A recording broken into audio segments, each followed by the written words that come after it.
Hello, we are outside again. It's a beautiful day, connecting with nature, or reconnecting with nature, putting your feet down into the earth, connecting with the waters. Waters I recommend this week if you're feeling emotional or purging, release, to connect with the waters, to drink some spring water if you can, and put your feet in the sea, go for a swim if you can, to connect with water, to allow your emotions to flow, to allow what you feel to be perfectly valid, to be safe, to do some inner child healing this week. I'm also hearing to express what needs to be expressed, a throat chakra activation of allowing yourself to speak your truth in ways that are loving of you but also kind overall, that you can choose how you want to express in your creative expression, in your creativity, in journaling and writing and speaking to someone that you may need to speak to, and to be aware of your intention. If your intention is to allow the expression of your truth and that you choose to do that from a place of love for yourself, but are also aware of karmic implications, cause and effect, what energy you're coming at that with, whether it's an expression of anger or if it's simply a truth which has a calmness to it and is anchored, is grounded, is rooted in truth from a higher perspective and a higher frequency, that you create better from that space than when you go at something more unconsciously or without giving it that consideration. I found myself in a loop yesterday, looking at a message for a while, and I shared this, understanding all of this cause and effect and wanting to activate safety in my body to express something that is true and valid for me without necessarily wanting to instigate or cause harm at the same time. And that can be a very delicate balance when we're expanding in consciousness and we want to be more peaceful, but at the same time get called to say no more to what we no longer want to allow or tolerate or accept, to set boundaries and energetic standards. And there's various ways that we can go about that. But an energy that's coming to me today to speak on and to give importance to is how, where we don't express certain things and we stuff things down, we don't allow creative expression, even the divine flow, messages coming to you to come through, to be shared, to be created, to be expressed. We can create energetic blockages in our body, but apart from that, if we're not feeling harmonious in our energy, we can build up resentment. Resentment at feeling, and perhaps we do this to ourselves, denying our own truth, denying our own creative expression. And who was it? Was it? This is coming to me now that I've seen it just yesterday, and all for a reason to share it in this video. Brene Brown said that any unexpressed creativity, does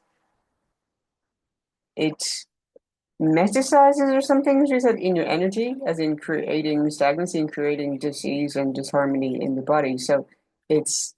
bad for our energy to deny ourselves our own creative expression. And the more we're connected to the divine, to flow into our truth and our authenticity, the more we allow the expression, the more that we're authentic. It's a higher frequency and a higher vibration to be on, and we create more harmony and more what is in true resonance with our soul in our reality, and experience connections that are more authentic and real and loving, and what we desire to create and experience from the resonance of our being, from our broadcasting what it is that we want to experience. So specific to that message that I was in a loop with was seeing, just I'm finally getting to closing a cycle of no longer wanting connection with anyone who has emotional unavailability, that cannot be present or be vulnerable or speak truth, that is just has a surface level interaction, and certainly, is not willing to hold space for or accept your experience. Not that they have to take it on as true for them, but simply just allow it and acknowledge it rather than to reject, deny, suppress it, or to gaslight you or ghost you or go radio silent on you, or well, all these unhealthy dynamics that can show up. That I'm here for vulnerable, authentic connection, of saying what needs to be said, of allowing it, and allowing someone to be mad at me and to listen to that, if that happens to be the case, not to see anything as bad or wrong, to just allow expression, to allow your own expression and to speak your own truth as much as possible, to allow your energy to be in harmonious flow and to create more of the heaven that you want to experience through that allowing and the purging and the cleansing and the karmic cleansing, because otherwise we can get into suppressed emotion and focusing on toxic positivity and not integrating the shadow, not witnessing and observing and holding space for aspects of our own selves that we may like less, and giving love to those aspects, giving love to any parts of ourselves that we may have abandoned, rejected, denied, stuffed away, hidden, not allowed to come out and to be seen, to be witnessed in light, to bring that darkness into light. And I was speaking to someone yesterday about true light and true dark, and false light and false darkness. And I've seen other people write on this and speak on this, and how, in terms of the Tao, of the balance and the harmony of the light and dark, it is essentially all love. That in the darkness, is the true dark, as we could label it, you can visualize yourself in the womb in darkness, and how you're held and you're in safe space and you're incubating, you're growing, you're developing, you're being prepared to be birthed, to be brought into your new timeline, your new reality, or whatever, we could use that kind of metaphor. But it's a safe environment, it's a loving environment, it provides, it nurtures you, you receive nourishment, you have care, support within that darkness, and it activates the light when you're ready to witness and to observe and to enter into it. So the false light and false dark can be, the false light can be that toxic positivity that I was talking about, where you only focus on what you prefer and you in any way ignore, deny, abandon aspects that require integration to be in authentic wholeness, to give love to your anger, to give love to your shame, to give love, to alchemize these aspects so you come into integration. And where that's bypassed somehow or ignored, that is false light. And it's not a new age spirituality out there of, just meditating and singing songs and not really allowing the feeling of pain, of allowing the witnessing of emotions to come up, of having the totality of that and that being real and true and authentic. And then the false dark would be anything of a dark force or energy that seeks to incite fear and worry and doubt and makes you question things, is gaslighting, is fear mongering, is perpetuating some propaganda for their own agenda or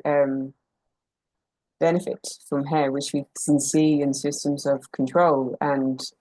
media, and where some story or narrative is being given out in a program to program you to believe that or to subscribe to and buy into that belief, which can suppress you from the truth of your own divinity and your own inner power, which is full lightness. And it's the integration of that true light and dark within you in alchemizing everything to come into wholeness. It's so important that when we understand these illusions that we're shattering and breaking through and seeing things for what they are, which can come from the microcosm to in relationship or connection, or where you're gaslighting yourself in understanding and seeing and knowing the magnificence of who you truly are. When you allow your self-limiting beliefs to take over that are programmed into the subconscious mind, and you don't see the fullness of how magical you truly are as a divine being, then that is a mirror for how you've been gaslighted or suppressed or controlled or manipulated in connection or an environment outside of you, and how that goes layers up into the macrocosm of systems and energies and higher up and even in spirit realms of manipulation and control and anything that suppresses or denies your divinity as beautiful, as powerful, as the true light that you are. And people can, from the connection relationship situation, say you wake up to the fact that you're in a relationship with a narcissist, like literally clinically diagnosed, or that you just know you sense some kind of energy there. It's not that, I mean, it just gets thrown around so much. Or you wake up to the idea that your childhood or energy that you were in from parental figures or caregivers was not necessarily normal. Like you had normalized it because it was familiar and normal to you, but then you're in other environments or around other families and you start to zoom out and say, oh, but this is really different. And start to question what's real and what's true and what's normal and what's loving. And you'll know what's loving by the way it expands and uplifts and ignites you, it supports you. It may not always feel good in the way you may be called out sometimes or truths can be spoken, but ultimately wants the best for you. And you feel it. It's not that just being said. It's not in words, it's in action. It's an action of how that aligns, it meets up. So you can feel it in your body by how a specific energy makes you feel in your body. And that's always speaking to you in your intuition. Like I feel good and expansive around this person, or I feel limited or restricted, or there's some agenda or whatever it may be. And that coming into, the larger social circles and environments that you may be in and work dynamics and so on, and how it just goes off into everything. And this week with the solar eclipse in Aries, we're really being invited to revisit the connection, the relationship, the energy, the belief system in relation to our parental figures and the mother and father role, and how much we've absorbed so much in our subconscious mind is programmed in the ages of, from when we're born up to the age of 7, of taking in the belief systems of those people who are caring for us and their energies, their frequency, their that being coded into our energy bodies and how it can set us off on a life of believing certain things that are not true for us and that have to be released or cleansed from our energy field. And that's what we're being invited to do at this point. And I'm getting asked to share with you to write down any new, like to step away from what you're letting go of even, but just to write down all of the new empowering beliefs that you want to code into your subconscious mind and want to code into your energy as expansive, as loving, as kind, as empowering, as allowing your energy to open up, as what you want to create and experience and what you want to have in your reality. And in an energy of like, this is mine, it's already mine, I'm not accepting less, I'm not tolerating less, and to listen to theta brainwave frequency binaural beats, music, to play that as you state your unique positive affirmations for you with the intention of reprogramming your subconscious mind, shifting your energy and your frequency so you can create from greater truth, which is your divine birthright. Please like, share, comment, subscribe as you please. Let me know if this resonates with you. I'd love to see some comments in here and to respond. Thank you very much. Have a beautiful day.